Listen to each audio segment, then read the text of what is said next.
के लिए आज खंभे से ही प्रकट होने के लिए तैयार है।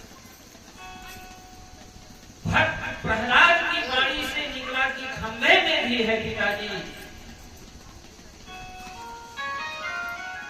हिरण्यकशिप ने कहा अगर खंभे में है तो मैं तुझको बाद में मारूंगा, पहले मैं इस खंभे को तोड़ डालूंगा।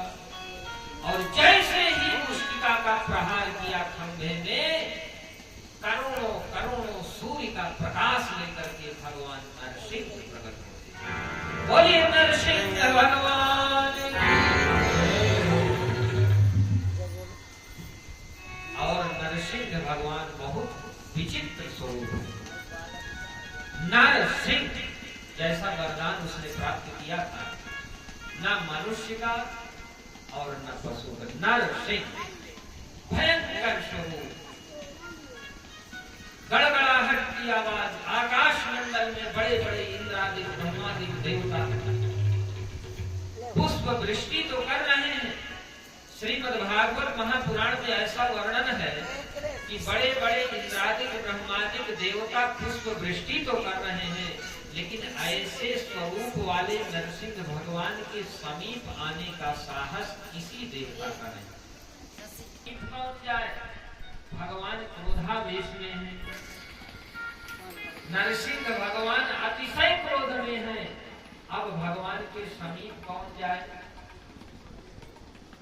भाष्यकार भगवान लिखते हैं कि ब्रह्मादिक इंद्रादिक देवताओं ने विचार किया भगवान नरसिंह इतने क्रोध में हैं कि इनको प्रसन्न कौन करे, चलो लक्ष्मी जी के पास, शायद लक्ष्मी जी भगवान को प्रसन्न कर ले।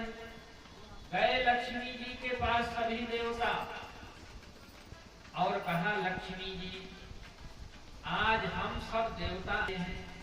लक्ष्मी जी ने सोचा आज तो बड़ा अच्छा अवसर है, इतने बड़े बड़े देवता मेरी शरण में आए हैं, आज लगता है कम से कम मेरे एहसान की आवश्यकता तो पड़ गई। आज लक्ष्मी जी बड़ी प्रसन्न हुई और ब्रह्मादिक इंद्रादिक देवताओं के साथ सज धज करके तैयार हो गई और चल पड़ी। और जैसे ही नरसिंह नहीं हुई, हाथ जोड़ लिया और कहा ऐसा स्वरूप तो मैंने भी कभी नहीं देखा। लक्ष्मी भी वापस हो गए, अब कौन बनाएगा। तब ब्रह्मा जी किसके पास गए, कहा जिसके कारण नरसिंह भगवान ऐसा रूप धारण किए हैं उसी भक्त प्रहलाद के पास जाना पड़ेगा। और प्रहलाद जी के पास गए, कहा बेटा प्रहलाद तुम्हें जाना पड़ेगा। और प्रहलाद धन्य है वो भक्त प्रहलाद। जैसे ही ब्रह्मा जी ने बेटा प्रहलाद को बुलाया, प्रहलाद निर्भय होकर के बिना किसी डर के नरसिंह भगवान के समीप जाकर के साष्टांग दंडवत किया है। भगवान नरसिंह प्रहलाद को देखते ही प्रसन्न हो और अपनी जिह्वा से चाटने लगे। प्रहलाद जी ने बड़ी सुंदर स्तुति किया। प्रहलाद जी ने बड़ी सुंदर स्तुति किया है, आप लोग भी श्रवण कर ले। ब्रह्मा दया सुरगणा मुनयोथ सिद्धा सत्वैकतान मतयो वचसां प्रवाहै नाराधितुं पुरगणै मुनयोथ सिद्धै।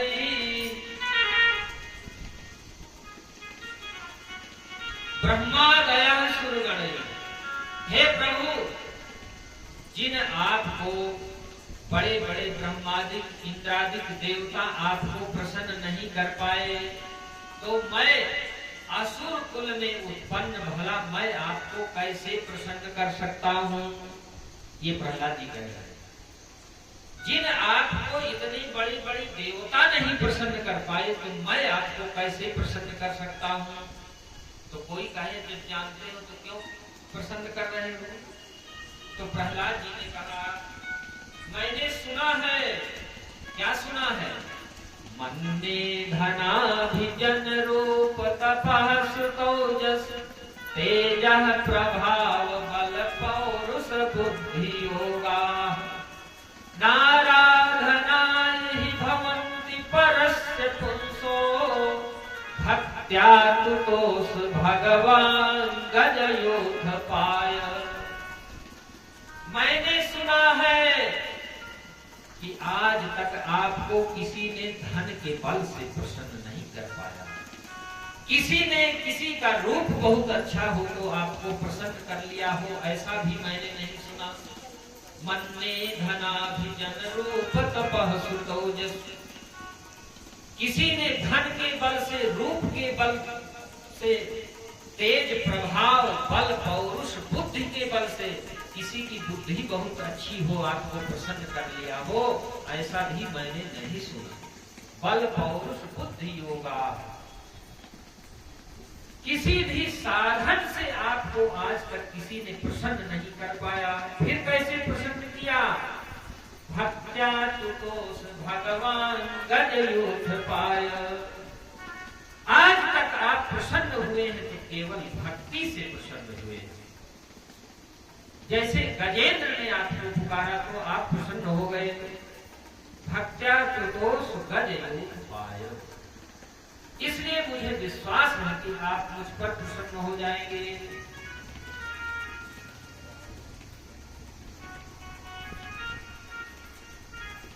भक्त प्रहलाद की स्तुति से नरसिंह भगवान प्रसन्न हो गए और कहा, वरदान मांगो। बहुत विस्तार नहीं करेंगे लेकिन महत्वपूर्ण बात तो जरूर बताएंगे। नरसिंह भगवान ने कहा, वरदान मांगो। तो प्रहलाद जी ने क्या वरदान मांगा?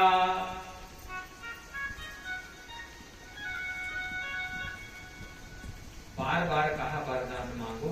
कहा, प्रभु आप साक्षात भगवान नारायण का दर्शन मिल जाने के बाद कौन सी वस्तु है जिसे मैं आपसे मांगू?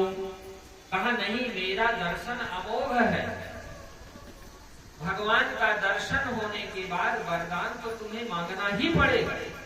जब बार बार वरदान मांगने को कहा तो प्रहलाद जी ने पता है क्या वरदान मांगा? कोई सोच नहीं सकता। प्रहलाद जी ने कहा, प्रभु अगर वरदान मांगना जरूरी ही है तो मैं आपसे वरदान मांगता हूँ कि मेरे अंतर हृदय में वरदान मांगने की जो कामना है वो नष्ट हो जाए। बोलिए भक्तवत्सल भगवान की जय। ऐसा वरदान मांगा। श्रीमद् भागवत महापुराण में ऐसे ऐसे भक्त हुए और ऐसा ऐसा वरदान मांगे।